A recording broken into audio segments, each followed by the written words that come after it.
अस्सलामुअलैकुम, आदाब, कैसे हैं। अभी हम एक गांव में हैं जिसका नाम है हाफिज़पुर करमौर और ये पटना ज़िले में एक कस्बा है बाढ़। उसी के अतराफ़ में 10 किलोमीटर के आसपास की दूरी पर मौजूद है और अभी हम गांव की गली में घूम रहे हैं। यहाँ पर ये मस्जिद है। 1973 में इस मस्जिद को वापस रिनोवेट करके फिर से बनाया गया और यहाँ से अभी हम चल रहे हैं ग्वासा शेखपुरा की जानिब। तो बहुत पुराना गांव है यहाँ पर। तो हम आए थे तो हम सोच रहे थे कि आप लोगों को वो सारी चीज़ें दिखाएं। इस सफ़र की शुरुआत सितंबर 2020 में उस वक्त होती है जब हम अपने दोस्तों के साथ नालंदा ज़िला में मौजूद बिहार के बहुत ही कदीमी गांव जिसका नाम है देसना, वहाँ जाते हैं और वहाँ की अल इस्लाह लाइब्रेरी जो अब खंडहर में तब्दील हो चुकी है उसका दौरा करते हैं। वहीं हमें एक पर्चा मिलता है नसीम अदब। नसीम अदब बिहार के पटना ज़िला के बाढ़ कस्बे में मौजूद ANS कॉलेज जिसका नाम अनुग्रह नारायण सिंह कॉलेज है, उससे निकलने वाला एक पर्चा था वो मिलता है और ये पर्चा साल 1958 का था और इस पर्चे में कई लोगों की तस्वीर थी, उस कॉलेज के प्रिंसिपल, प्रोफेसर और बहुत सारे स्टूडेंट्स का। तो हम बाढ़ शहर के कुछ बुजुर्ग से उन तस्वीर में मौजूद लोगों को पहचानने कहते हैं, लोग इनकार करते हैं। उस तस्वीर में सिर्फ एक ही साहब जिनका नाम अब्दुल सलाम था वो पहचान में आते हैं। वो बाढ़ के ग्वासा शेखपुरा के रहने वाले थे। तो फिर हमने इरादा किया कि जब कभी हमें मौका मिलेगा तो हम बाढ़ में शेखपुरा जाकर उनसे मिलेंगे। तो एक दिन आता है, हम अपने एक दोस्त अरमान गनी जिसका बगल ही के एक गांव करमौर में ननिहाल था, उनके साथ पहले करमौर पहुंचते हैं और फिर उनके मामू की मदद से हम लोग ग्वासा शेखपुरा में अब्दुल सलाम साहब की तलाश को पूरा करते हैं। अच्छा, तो ये हाफिज साहब को यहाँ था क्या जिनके नाम पे हाफिजपुर करमौर है? भी नहीं हम क्या बता सकते। अच्छा बता, अभी भी गांव में पुराना मकान है ये सब देवड़ी वाला। अच्छा, ये मस्जिद बाद में रिनोवेट होके फिर से तामीर। बाद में बनी अच्छा, पुरानी मस्जिद कैसी थी? पुरानी अच्छा, ये 1973 की मस्जिद है। अच्छा, ये पुराना मार्केट रहा है क्या करमौर? किस तरह का मार्केट है ये? वही देहाती मार्केट। मतलब हफ्ते में एक दिन लगता था, दुकान होता था? रेगुलर नहीं था। अच्छा अच्छा, ये किस परगना में आता था ये इलाका?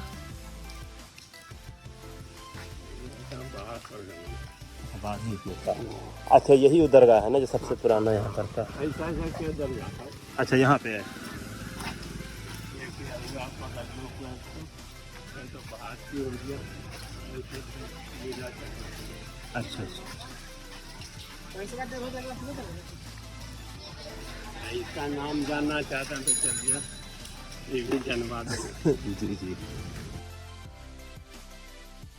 करमौर से शेखपुरा पहुंचते ही हमें रास्ते में कुछ खंडर मिलते हैं जिसके बारे में उस वक्त हमें नहीं पता होता है, लेकिन बाद के रिसर्च में पता चलता है कि ये वहाँ के एक बहुत बड़े ज़मींदार जिनका नाम बहादुर अली ख़ां था, उनका कभी घर हुआ करता था। इन्हीं के पोता हैं यूनुस हसन ख़ां जिनके नाम पे बाढ़ में एक यूनुस गार्डन भी मौजूद है। तो ये देखिए, लाखौरी ईंट का इस्तेमाल किया गया है यहाँ पे और इसके अलावा यहाँ पे खंडर है। अब ये यहाँ पे बताया गया है कि ये जो खंडर है वो बाढ़ के जो ज़मींदार होते थे खान बहादुर, उन लोगों की इमारत ये रही है। तो इसको आप ये देख सकते हैं यहाँ पे। आइए तो हम आपको दिखाते हैं। तो अब ये सिर्फ खंडर ही बचा है यहाँ पर। खंडर में तो क्या खाली दीवार है। वाह, क्या बात।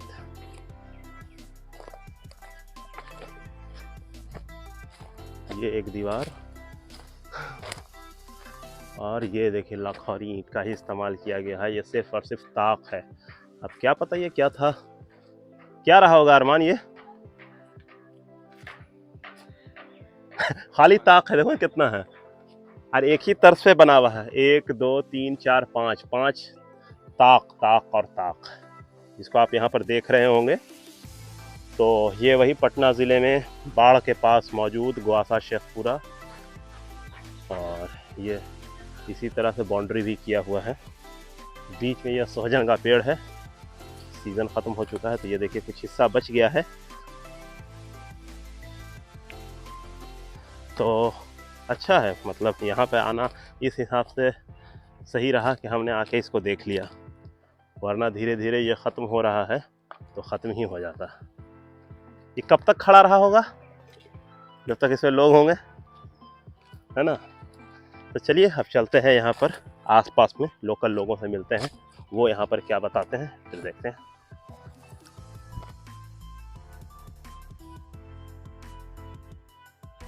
जो जहाँ से हमने इन किए हैं जी। वहाँ से लेकर के आपको लमकी गली बोले जाता था, और पुल यही ईटा था, और सब था जो ऊंचाई है ना उसका, जी जी। वही ऊंचाई पर था। हम लोग छोटे छोटे थे ना, हम लोग यहीं पढ़ते थे ना, तो इस गली से दिन दोपहर के नहीं कोई गुजरता था। नीम गली इसका नाम है, यहाँ पर इसका नीम था वो वही था। तो बहुत डरावना किस्म का रहता था, यहाँ पर कोई दोपहर में नहीं निकलता था। एक बामन को अभी भी है? हाँ जी। अच्छा, उसका हम लोगों ने नाम ही सुना तक देखा नहीं। तो वो भी इसी तरह की ईंट का बना हुआ है? नहीं, वो है, वो किसने बनवाया था? लोग है, वो जमींदार लोग का था ना। मेरा नाम अब्दुल सलाम है, मेरे वालिद का नाम अब्दुल हलीम है। ऐसे बहुत पुरानी बात अगर पूछेंगे तो बहुत सिलसिला बढ़ जाएगा, समझा ना। जैसे कि हम लोग रिलेटेड है पटना सिटी के पास से, समझे, तो वो सब जाने की ज़रूरत नहीं, इधर का लीजिए आप। पढ़ाई हमने शुरू किया नुकरा नारायण स्कूल से। उस वक्त बाढ़ का माहौल बहुत अच्छा था, वहाँ तो बहुत दिन हम रहे, वहीं रह करके पढ़ा, बल्कि मुस्तकिल यहाँ से आने जाने का सिलसिला नहीं था। बाद में सिलसिला यहाँ आने का हुआ, जो बात है। तो उस वक्त कॉलेज भी बहुत ही शानदार था। ऐसे यह है कि जलसे सिरुतुन नबी होता था, उसमें जो है बाहर के प्रोफेसर वगैरह आते थे तकरीर, जैसे अक्सर यूनिवर्सिटी एक मरतबे आए समझाने, वहाँ तकरीर किया समझाने उन्होंने सीरत पर, जो बात है। एक आध दो मतलब ऐसा हुआ है समझाने। अच्छा, कॉलेज में सीरतुन नबी पे जलसा होता था? हाँ हुआ है, ऐसी बात है। उसकी वजह मतलब कि अब तो कोई उम्मीद भी नहीं कर सकता आज नहीं के नहीं दौर नहीं, में। जैसे उस वक्त जो है ऐसा माहौल था कि सरस्वती पूजा हो रहा है, तो हम लोग क्यों उससे पीछे रहे, हम लोग क्यों नहीं करें अपना, तो कोई रोक टोक भी नहीं था।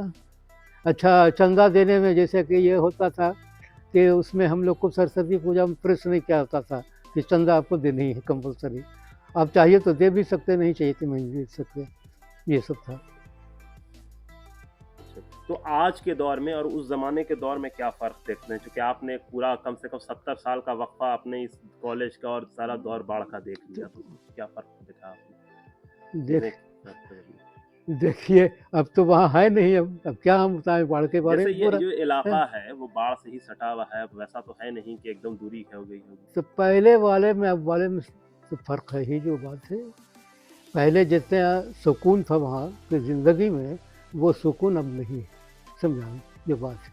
चूँकि माहौल ही बदल चुका है, चूँकि हम लोगों ने जो स्कूल का लाइफ शुरू किया, समझाने 50 से शुरू हुआ हमारा, समझाना, तो उसके बाद 56 में तो जिम्मेदारी ख़त्म हो गई, समझाना। तो मतलब यह है कि जिम्मेदारी तो डेड इशू हो गया था, समझे, एक तरह से ये बात है। तो उस वक्त दार दौरा क्या खोजते थे हम लोग का, ये बात है। और हमारे से पहले वाले लोग जो थे वो भले ही बता सकते थे आपको सही चीज़, कैसा रहा क्या रहा, समझ गए, क्या एक्टिविटी उन लोगों का था जो थे बचे कुछ हुए लोग सब। तो कोई आपके बुजुर्गों ने कुछ आपको बताया हो अगर कुछ, क्योंकि ये आपका वो गांव है जहां ज्यादातर जो खान बहादुर है वो इसी गांव से किसी ना किसी हाँ समझ गए। उनका ये था। हाँ, तो आज भी जैसे यहाँ पे बिल्डिंग वगैरह जो दिखती है पुरानी कोठी वोठी जो, तो कुछ ऐसे जो बुजुर्गों ने आपको बताया हो कुछ? तो बुजुर्गों ने तो कुछ नहीं बताया, उस जमाने के बुजुर्ग कौन थे जो बात है। जैसे आपके वालिद साहब, दादा जान, चचा, मामू, ऐसे कोई ना कोई तो हाँ नहीं, ये सब चीज़ नहीं बताया हम लोग को, समझ गए। तो जैसे अगर मान लीजिए हम जैसे छोटे लोग जिनको तारीख हिस्ट्री नहीं पता है, तो वो अगर जानना चाहे तो फिर कैसे पता चलेगा? अब आप ही लोग बताइएगा। अब जैसे कि हम बता देंगे तो अपने ही दौर के हिसाब से नहीं बताएंगे आपको, पहले वाले दौर के हिसाब से क्या बताएंगे, समझा है जो बात है। और उस दौर का क्या था समझ गए ना, तो हम तफसील नहीं आपको बता सकते, डिटेल तो वही लोग बताते, समझ गए जो बात है। तो उन लोगों ने तो कुछ बताया नहीं। इससे अगर दिलचस्पी उन लोग को रहती तो भले बताते जो बात है। ये सब चीज़ से दिलचस्पी थी ही नहीं उन लोग को, समझ गए जो बात है। खान बहादुर साहब लोग थे ना, समझ गए ना, उनके हम लोग को रिश्तेदारी थी उनकी, समझ गए ना। अच्छा, वो हम लोग का आबाई वतन असली जो है, दादा उदा का वतन था सतुहा, फतुहा के दिही इलाके में था ये बात है। अब वहाँ से बहादुर खान बहादुर साहब का जो शादी हुआ यहाँ, समझ गए ना, तो पूरा फैमिली उठ के चला आया, तो हम लोग भी साथ ही साथ चले आए, ये बात है। तो खान बहादुर साहब का असल नाम क्या हुआ? नाम जी, उनका नाम क्या हुआ? बहादुर अली खां, बहादुर अली खां। वो हमारे खलेर दादा थे, लिखा था एक किताब तस्करे बहादुर खानी। अब उसको हम लोग खोजते तो मिलते ही नहीं, ये बात है। जैसे पहले के लोग उतना शौकीन नहीं थे, जो बात है। बहादुर अली खां जो है अदबी ज़ौक़ रखते थे, समझ गए ना, इसलिए उन्होंने वो किताब लिखा, समझाना। अब बाकी लोग जो उनके बाल बच्चे जैसे हैं, उनको अदबी ज़ौक़ नहीं था, गायब हो गए। जहाँ अदबी ज़ौक़ होता है, इस तरह को कलेक्ट करके रखा जाता है, समझ गए ना, सजा करके रखा जाता है, समझ गए ना, पर्सनल लाइब्रेरी लोगों का होता है। तो उस तरह की बात इन लोग के अंदर नहीं थी, समझा नहीं। उनके साथ ही वो सब दफन हो गया जब, समझ गए जो बात है। बाकी लोगों को दिलचस्पी करते तो ज़रूर रखते, समझ गए, अरेंज करके रखते उसको। ये सब चीज़ देखा हम काजी साहब के यहाँ पटना में गया, काजी अब्दुल वजीद साहब थे और रिलेटेड थे आपके बाढ़ से भी, काजी मोहल्ला से। उन लोग को देखा, बाज़ाब्ते मुहक्किक़ भी थे उर्दू के वो, काजी अब्दुल वजीद साहब, सुना होगा नाम, समझ गए जो बात है। उन लोग के अंदर ये पाया, समझा। लेकिन यहाँ नील था इस मामले में। तो दिया कि एक तो पुराने में से जो थे बेचारे, समझ गए, बहादुर अली खां, समझाने, तो उन्हीं को शौक़ था अदब का, और शौक़ की वजह से बाज़ाब्ते तज़किरे बहादुर खानी उन्होंने लिखा, समझ गए जो बात है। वो किताब रहती तो आपको हम दिखला देते, समझाने। आप कहते कि कुछ हिस्सा उसको कॉपी कर लीजिए। तो कभी वो किताब आपके सामने से गुजरी है? मेरे सामने से ज़रूर गुजरी, समझ गए जो बात है। और मेरे वालिद साहब ने किसको दे दिया हम नहीं कह सकते, जो बात है। अगर रहता तो आप कलेक्शन के लिए आए हैं तो हम कलेक्शन में आपको शरीक कर नहीं नहीं, ज़रूर ज़रूर उसको खुदा बख्श लाइब्रेरी में देखते हैं, शायद वहाँ मिल जाए। हाँ हाँ, रहना चाहिए जो बात है। हाँ बेहतर, आपने हाँ बता दिया, इसको मैंने हाँ रिकॉर्ड भी कर लिया। हाँ। चलिए, तो फिर इजाज़त अब दीजिए। अच्छा, खैर। अब्दुस्सलाम साहब से मिलकर, उनसे बात कर कर हमें काफ़ी नई जानकारी भी मिलती है। हमें यहाँ के जो ज़मींदार थे जिनका नाम बहादुर अली ख़ां था, उनके बारे में भी पता चलता है, और उनकी एक लिखी हुई किताब जिसका नाम तारीख़ बहादुर ख़ानी थी, उसके बारे में भी इल्म हासिल होता है। बाद में मैं जब उस किताब को तलाश करता हूँ तो मुझे वो किताब भी मिल जाती है, 1885 की एडिशन है, जिससे बाढ़ और इनके ख़ानदान की हिस्ट्री के बारे में पता चलता है।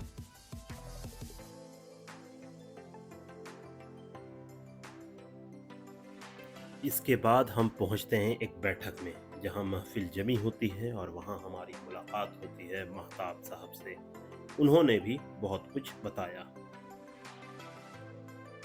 मेरा नाम महताब आलम है, गांव शेखपुरा है, गवासा शेखपुरा, यहीं के रहने वाले हम हैं। अब इस गांव के चारों कोने, अपने अक्सर देखिएगा, इस गांव के चारों तरफ बुजुर्ग हैं। वो जो है वो वहीं से गांव शुरू होता है। जहाँ पे आप उतरे हैं दरगाह पे, जो उतरे हैं उस शेखपुरा है, वो करमौर नहीं है। जो जगह, जिस जगह पे आप उतरे हैं उस शेखपुरा है। वो एक दरगाह वहाँ पे है, एक दरगाह इसी सड़क के किनारे इस तरफ है, तीसरा ये है, और चौथा जो है तो वो है इस तरह से। दरगाह का जो ये शेप है ऐसे है, इधर आगे है, इधर पीछे ऐसे।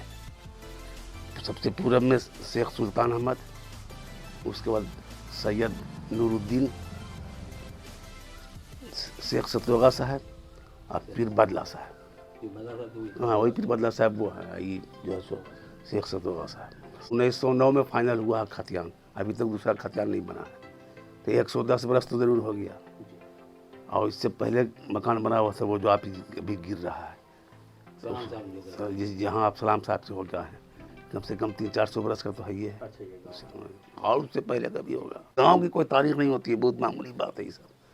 वो हम लोग नहीं बता सकते हैं। आप देखना गए थे तो वहाँ क्या देखा था, वहाँ क्या तारीख है? कुछ नहीं है। अरे गांव में एक आदमी पैदा हो गया, सुलेमान नदवी, वो जा रहा है लोगों का, देखें हमारे गांव कैसा है।